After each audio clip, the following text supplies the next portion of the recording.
Hello and welcome back sa panonood ng video ng Vocals DIY. Sa video na ito, nakita nyo naman, mga box ito ng carburetor. So ang topic natin is about carburetor. Pero ang pinaka bitamina ng video na ito ay kung worth it ba bumili ng mga carburetor na chipipay, yung mga mumurahin ba? Sa aking experience, kung di nyo na itatanong maraming motor na rin ang dumaan sa aking kamay. Unang-una is yung aking service na Win 125 Badya. At pangalawa ron is yung Lipan na 150.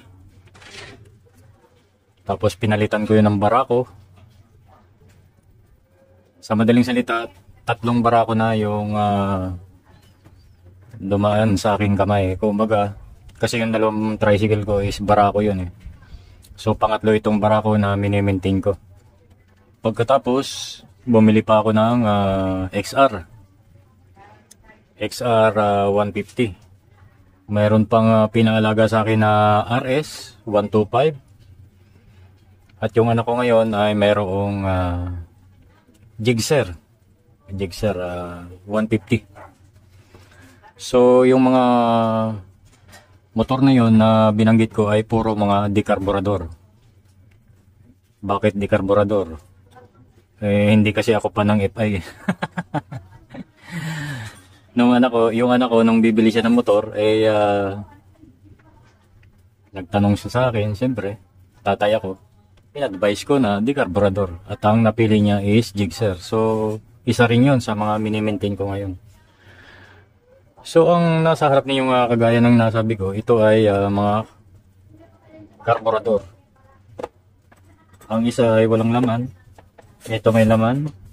May laman. May laman. So ito ay mga pinagpalitan na. So ito ay yung carburetor na pinagpalitan ko na galing sa XR. Ayan. May pa-serial number pa, no? Pero wala, palpak. Palyado, hirap mag-start. Yan yung sakit niya. Hirap mag-start. So ito naman ay tingnan natin. May note ako dito. STX. Ito yung STX na galing sa aking Win 125. Yan. STX. So bakit nasa siya? Nasa box siya ng kihin. So mamaya na natin tatalakayin yan. At ito naman, walang laman. Yan ang laman niya. Kasi kabibili ko lang nito. At kadi-deliver lang. Tapos ito naman, tagasago. Ito ay, yan. STX 125. So, pero ang laman nito, yan yung mga repair kit. Repair kit. So, yan to. Yan pa yung balot niya. Actually, matagal na yan na binili ko. Pero ang laman niya is yung carburetor ng Barako. Yan. So bakit Barako ang carburetor ang laman nito? Pinagpalitan ko ito ng ibig sabihin yung carburetor na tagasago, pinalitan ko yung isa kong Barako na pang STX. So worth it ba? Opo. Ang bili ko nitong tagasago na to is 1,200. So napakamahal Pero mas mahal yung original. Lalong-lalo na sa Barako ko ikinabit. Alam niyo ba kung magkano yung original na carburetor ng Barako ngayon? 5,700. May kasamaan ako na bumili. Original, 5,700. So bakit ko naikwento yon? Kasi Yun yung pinaka-topic natin. Worth it ba na bumili ng mga Chipify na karburador kagaya nito? Kihin. Pero hindi ito original. Alam ko hindi ito original eh. Mga Chipify lang to. Ito bagong bili ko. At isasalpak ko ito sa barako. Hindi ko pa siya tested kasi ngayon ini-inspection ko pa lang siya ngayon. Pero bakit kihin pa rin ang binili ko? Obviously, dalawa na yung aking nabiling kihin na karburador. So hindi po ako bibili ng panibagong karburador na ganito na pang barako kung hindi ko subok itong mga ito. Tested ko na kasi ang kihin. Ito, walang malamig, walang mainit, walang tagulan o cold start o hot start. Pag kick mo, pag start mo, i-start agad. So, as you can see, ito yung bagong bili ko na barako. Ayan, hindi pa dumidikit yung gasket niya kasi bagong bili nga. Kapag kagamit na, dumidikit yan.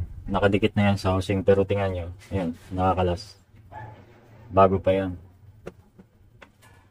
Wala naman kasing wala naman kasing masama kung mag-try ka ng Chipify. Ano ba yung mga Chipify ngayon? Siyempre, mga China made. For example, itong pangbarako na kihin, Chipify. Ang bili ko nito is ang price niya talaga 550 or 530. Pero discounted pa, naging 460 plus na lang. So ipa-plus ko na lang sa screen Pag bumili ka ng original, siyempre paninindigan nila yung original talaga sila kaya mahal. Ang original ng karburador ng barako ay kagaya nga ng nasabi ko sa inyo is 5.7. So imaginein mo ilang ganito ang mabibili mo sa 5.7. I-round off na lang natin. Sabihin na natin yung original price Ang original price nito is 550. Mas mahal pa yung tagasago. Sabi ko nga, ang tagasago is 1.2. Ito 550. Sabihin na natin 550. Pero ang bili ko nito is 460 plus. Ilang 550 ba ang may papasok mo sa 5.7? 10? 11? O sabihin na natin 10. Yung original, palagay mo ba tatagal siya ng 10 taon? Sabihin natin tumagal na lang ito ng ng 1 taon. Sa 10 ganito, which na kayo? Ay paano kung umabot ito ng 2 taon?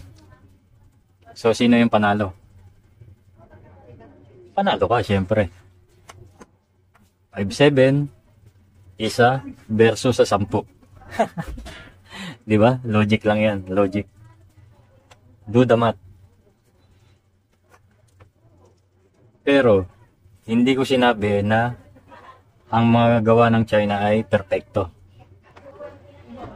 At kagandahan dito sa mga kita nyo kinalas-kalas ko na wala naman siyang pinagbago sa wala naman siyang pinagkaiba sa original. Pansinin nyo yung piston ng original. Ganito rin. Isam natin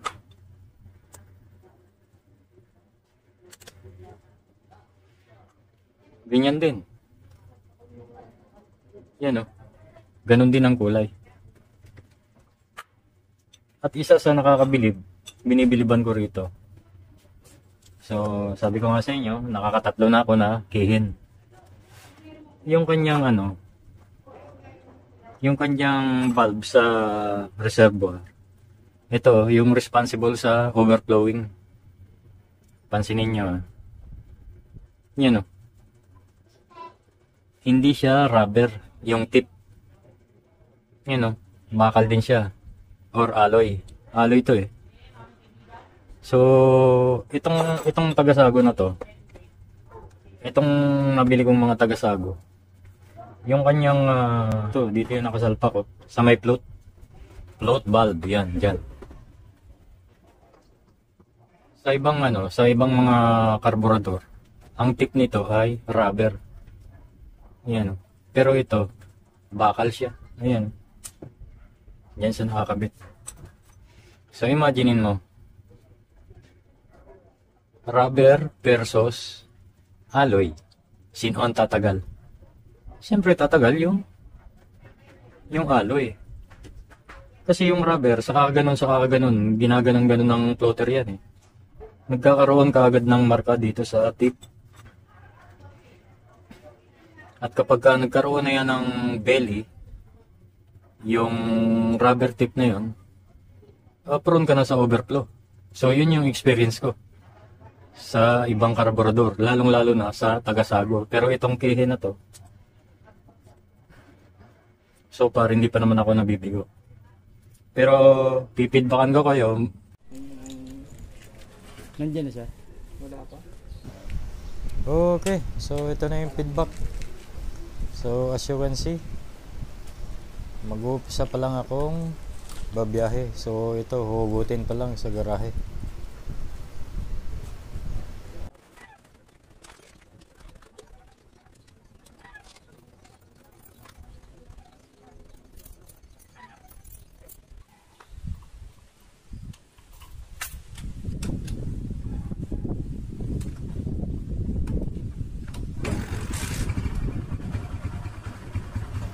Ayan o. Nakita nyo naman. One click lang. Start agad. So, cold start yan ha. Walang warm up. Walang tadyak-tadyak. Yan yung pinalit natin na mamurahin. Ayan. So, maraming salamat. At kung gusto ng video, please subscribe. Then, paki-like na rin ng ating video. Salamat. Be blessed.